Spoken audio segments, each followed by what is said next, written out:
Hi, my name is Paul. I'm 35 years old. I've been working as a lawyer at a prestigious firm in Houston for over 10 years.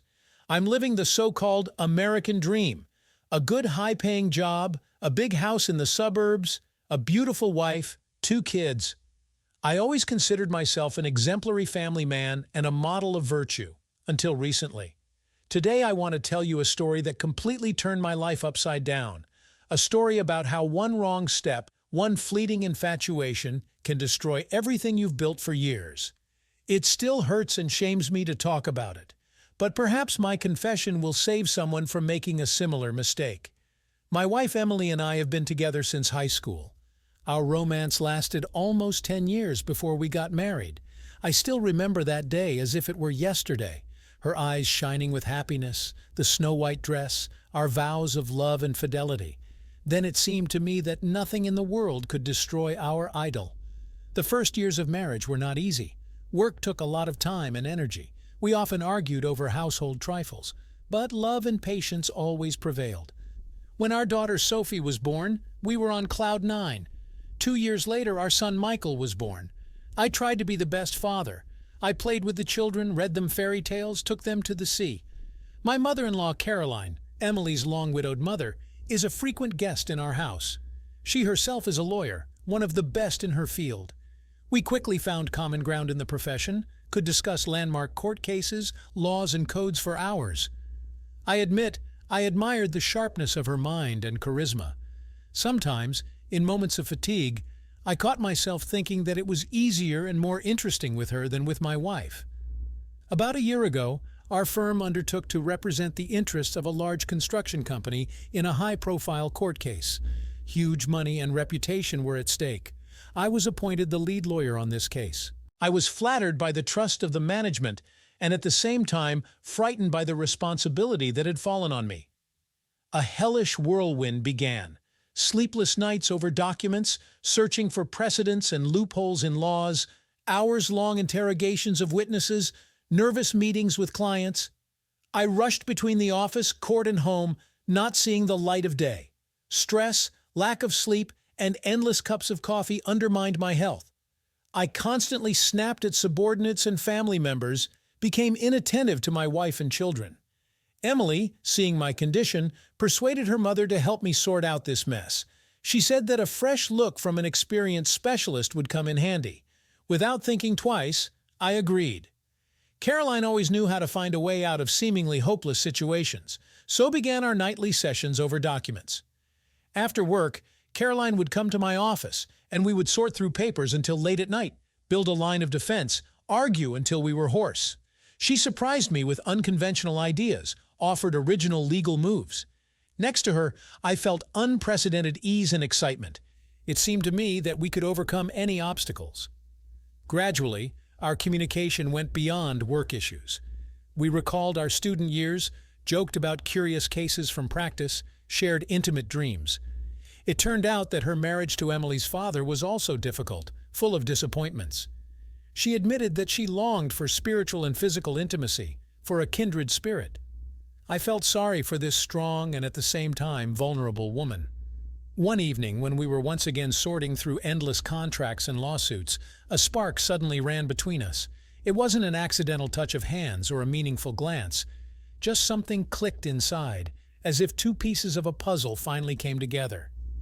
The tension of recent weeks burst out, sweeping away all barriers. That night we transgressed all conceivable boundaries, giving in to reckless passion.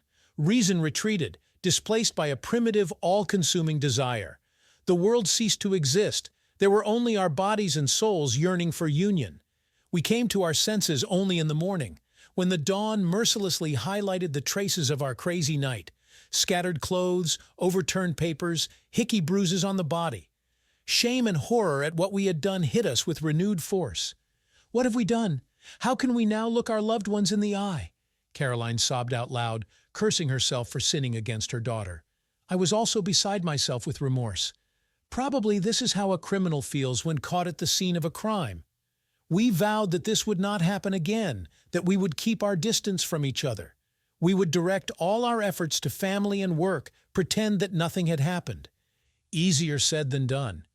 Guilt was eating away from the inside, and the forbidden fruit was so tempting to pick again. For 2 weeks I avoided Caroline, immersing myself in court hearings.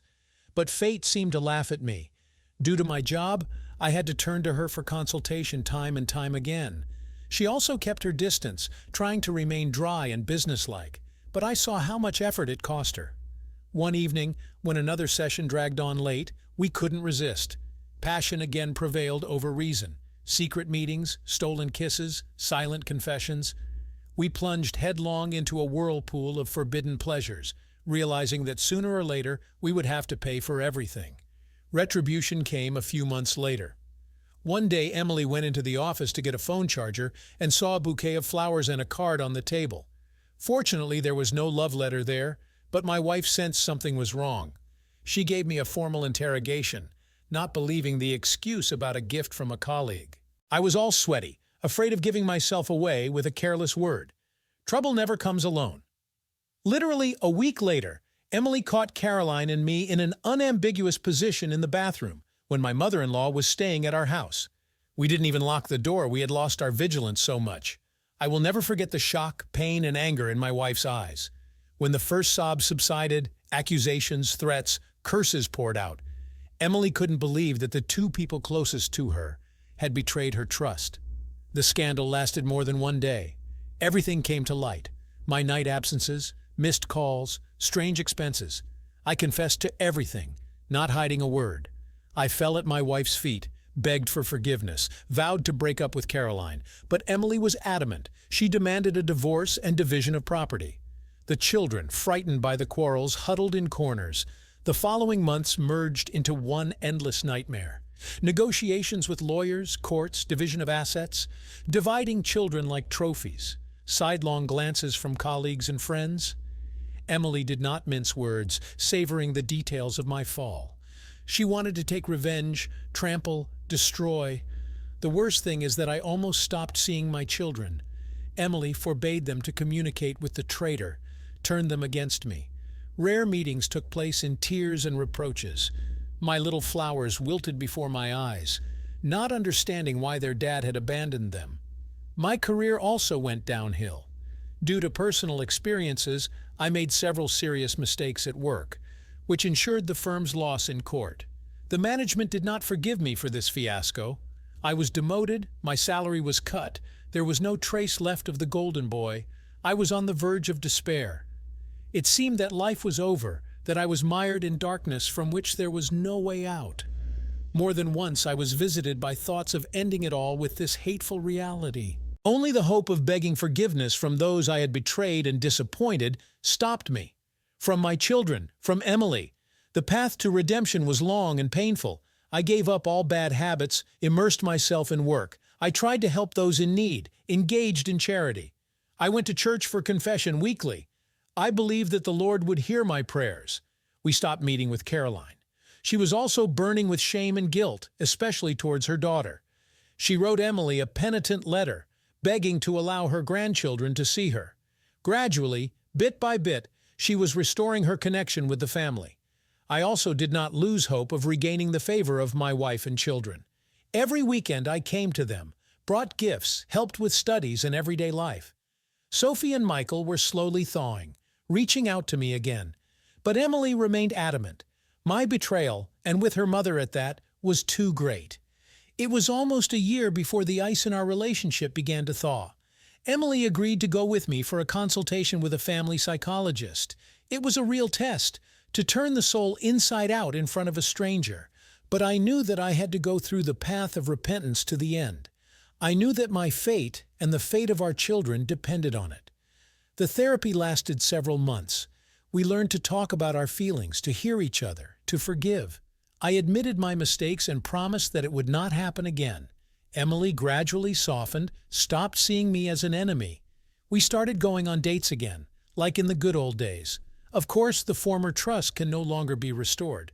But we both tried our best for the sake of our children. Now, almost 2 years after that fateful misconduct, our family is gradually returning to its former track. Emily and I were able to leave behind resentment and bitterness. We have common plans for the future. The children are happy again, seeing their parents together. I still can't forgive myself for what I've done. I probably never will. But I am grateful to fate and God for a second chance, for the opportunity to fix everything. Caroline and I haven't seen or talked to each other anymore. It will be better for everyone if no one ever knows about this affair. Maybe someday we will be able to look each other in the eye without feeling ashamed. But not now. The wounds are too fresh. The fear of stumbling again is too strong. I must fully devote myself to atoning for my guilt before my family. You know, during these difficult months, I understood a lot about life and about myself. About how easy it is to destroy what you've been building for years in pursuit of momentary happiness. About the price you have to pay for mistakes and weaknesses. About the great power of forgiveness and repentance. Now my main goal is to be the best husband and father, to justify the trust of my loved ones. Every day I try to prove my love and devotion not in words but in deeds. I devote all my free time to my wife and children, take an interest in their affairs and hobbies, support them in difficult times. I spoil them with gifts and surprises just like that, for no reason. I want them to know. I value and cherish our family more than anything in the world. I've also become different at work.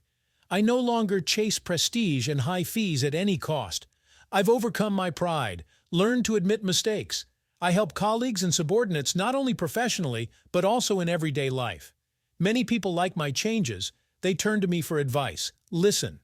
Maybe this difficult experience has made me not only a better family man, but also a more sensitive and responsive person. Of course, I'm still far from complete atonement.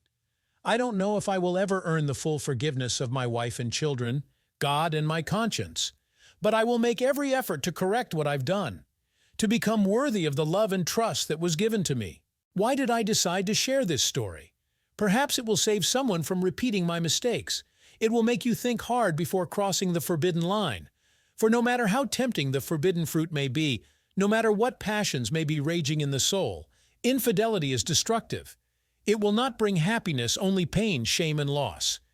Believe me, I've experienced it firsthand. Take care of your families. Cherish the love and trust of your loved ones. Don't give in to fleeting infatuations and illusions. Remember that the most important thing in life is your family, for whom it's worth living and becoming better every day. And even if you stumble, don't despair. Find the strength in yourself to admit guilt, ask for forgiveness, make amends for the pain caused. As long as your loved ones are near, as long as love is alive, you have a chance to fix everything. Appreciate it. This is the difficult story that happened to me, dear friends. Believe me, I've learned a lesson from it for the rest of my life. I hope my bitter experience will be of use to you too. Live honestly, love faithfully, don't be afraid to ask for forgiveness. And I will pray that the Lord will protect us all from such mistakes and trials. Thank you for listening. Take care of yourself and your loved ones. Did you like this story? Let us know in the comments what you liked. Subscribe to our storytelling podcast. Also, don't forget to like and ring the bell so you don't miss more interesting stories. See you soon.